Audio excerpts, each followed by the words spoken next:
So is there something special about this season's vaccine, or has it been there all this time and we didn't know it? So it appears to have been there because this is, like I said, a retrospective study where they've looked at correlational data from throughout the years. But of course, there's always, we improve every year as the technology meets the biology, and as you integrate components from several types of influenza virus, you have a broader spectrum of antigens from which our immune cells will actually respond to, recognize, and react to. That's good news. Now, so many people refuse to take the flu shot because they say it makes them sick. Does it really? What makes you sick? So of course, dissident to the vaccine, they say they cite that their experiences, muscle aches, fevers, soreness, after injection with the flu shot. But really, what they've received is an inactive form of the virus.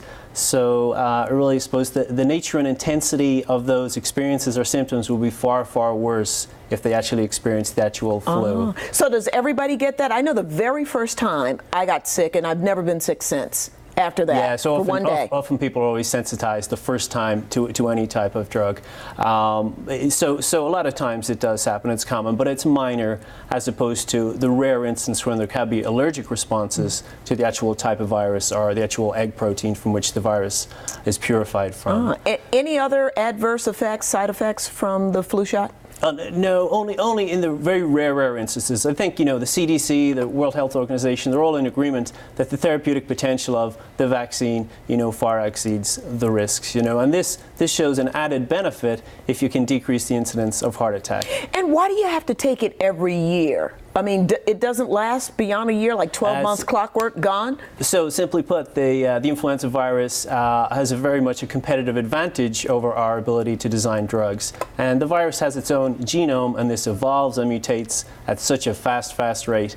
We really can't keep up with it, for the purposes of drug development. Yeah. All right. Thank you, Dr. Roddy O'Connor, for joining us again from the University of Penn. Thank you very much, Thank you so much. The heated debate rages on over embryonic stem cell research after a judge ruled last week that federal funding may resume while legal arguments for and against it continue.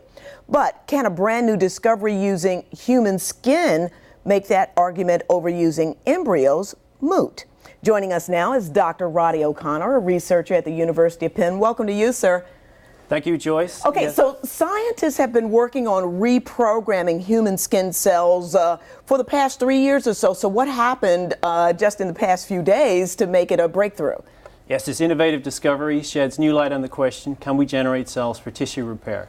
And to answer the question directly, researchers at Harvard have garnered this new innovative strategy to introduce components that will actually manipulate stem cells and enable them to regenerate into different functional tissues in the body. Can you explain that, how it's done, that we can even understand? Can we understand it? So to simplify it and to answer directly, really as opposed to conventional gene therapy means, the researchers very simply just introduced a combination or a cocktail of ingredients into these stem cells that they derived from adult tissues. And they found that this cocktail of ingredients or regulatory factors just directed the cell behavior of these cells to respond as if they acted and resembled embryonic stem cells. Now, earlier on, some of the patients there was a big risk of cancer for them using the skin cells. Is there any progress on cutting down that risk? True. So in the previous or recently in the last 3 years, they used conventional gene therapy, therapeutics, which were used retrovirus, which doesn't sound too pleasant. So in using these virus means in skin cells, it was associated with integration into the genome, which may disrupt anti-cancer genes. Okay, it all sounds so very sci-fi to all of us, I'm sure. But do researchers face the same kind of opposition using skin as opposed to the embryos? I don't think. I think if there was a continuum of, public sentiment or opinion or resistance, at one end, if you had, cells derived from an embryo, the compromised viability of the embryo, at the very polar extreme on the other end of the spectrum is isolating, cells from skin through a biopsy, which is just like a flu shot. So talk about some of the chronic ailments that the stem cell research can help one day. So this will definitely offer genuine therapeutic potential for regenerative medicines, including Parkinson's, for like heart disease, where there's degeneration of cardiac muscle tissue, anything where there's a gene defect like cystic fibrosis, muscular dystrophy.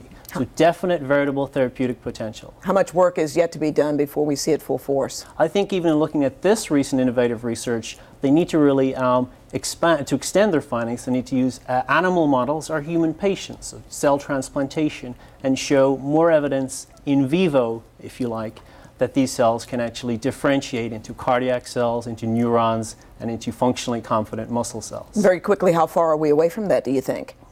Too hard to say. Too hard to say. Progress is slow, like anything. All right, Dr. O'Connor, thank you so much for coming in and sharing that with us tonight. Thank you. Good to see you.